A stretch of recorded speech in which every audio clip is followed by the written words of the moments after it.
পর্যন্ত কি পরিমাণ নগদ অর্থ সংগ্রহ হয়েছে জানতে চাই। এছাড়া তহবিল থেকে ত্রাণ বিতরণ কার্যক্রম কেমন দেখছেন, বিস্তারিত জানাবেন আমাদের। তো সকাল 10টা থেকে এখানে গণত্রাণ কর্মসূচি শুরু হলেও দেখা গিয়েছে যে সকাল থেকেই 10টার আগে থেকে কিন্তু মোটামুটি অনেকে দেখা গিয়েছে তারা ত্রাণ নিয়ে এখানে এসেছে।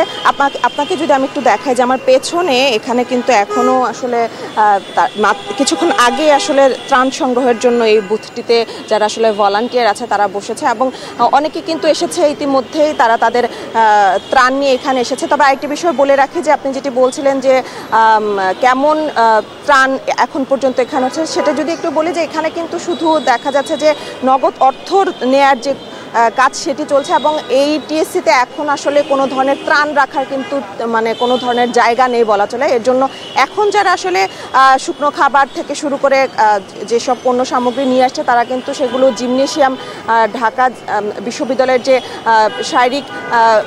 শারীরিক চর্চা কেন্দ্র আছে সেখানে কিন্তু পাঠিয়ে দেওয়া হচ্ছে। এবং আপনি দেখতে পাচ্ছেন এখানে সমন্বয়কদের মধ্যে যারা আছেন, সার্জিসকেও দেখা যাচ্ছে এখানে, তিনিও কিন্তু এখানে আসলে এই ত্রাণ কর্মসূচিতে কাজ করছেন এবং ফায়ার সার্ভিসের যারা আসছে তারা কিন্তু এখান থেকে আজকে ত্রাণ নিয়ে বন্যা দুর্গত এলাকায় যাওয়ার কথা রয়েছে। সাথে সমন্বয়ক যারা রয়েছেন তাদেরও কয়েকজনের যাওয়ার কথা রয়েছে।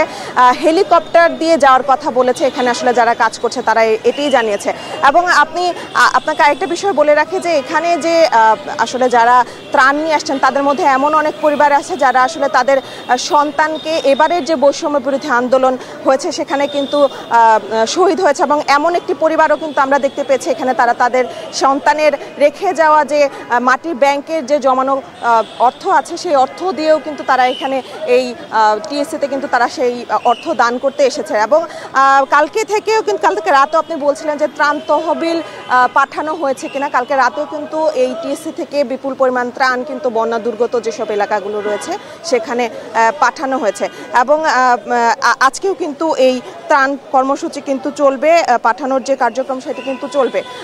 আপনাকে একটু বলে রাখি যে এই চতুর্থ দিনের মতো কিন্তু এখানে ত্রাণ কর্মসূচি চলছে এবং এখন পর্যন্ত যেসব বন্যা দুর্গত এলাকা রয়েছে সেই বন্যা দুর্গত এলাকাগুলোতে দেখা যাচ্ছে যে এই বিপুল পরিমাণ ত্রাণ তারা পাঠাচ্ছে। এবং ভলান্টিয়ার যারা রয়েছে তারা বারবার বলছে যে যারা আসলে আমরা গণমাধ্যম কর্মীরা এসেছি তাদেরকে বলেছে যে কাপড় যে যারা দিচ্ছেন আসলে সাহায্য করার জন্য সেই কাপড় দেওয়ার আর আসলে কোনো দরকার নেই, কেননা এখানে এত বেশি পরিমাণ কাপড় সংগ্রহ হয়েছে যে এখন পর্যন্ত এখানে আর কাপড় বা রাখার মতো কিন্তু কোনো জায়গা নেই। তো তারা বারবার বলেছে যে এটি যেন আসলে জানিয়ে দেওয়া হয় যে কোনো ধরনের কাপড়ের যে সাহায্য চাওয়া হয়েছিল বন্যা দুর্গত এলাকায় যারা রয়েছেন তাদের জন্য, সেই কাপড় না দেওয়ার জন্য অনুরোধ তারা করেছে।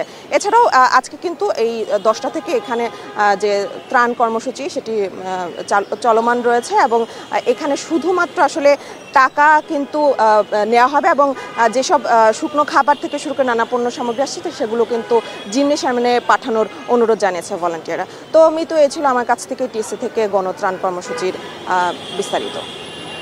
আমরা মেহেরি নানির মাধ্যমে দেখছিলাম টিএসসিতে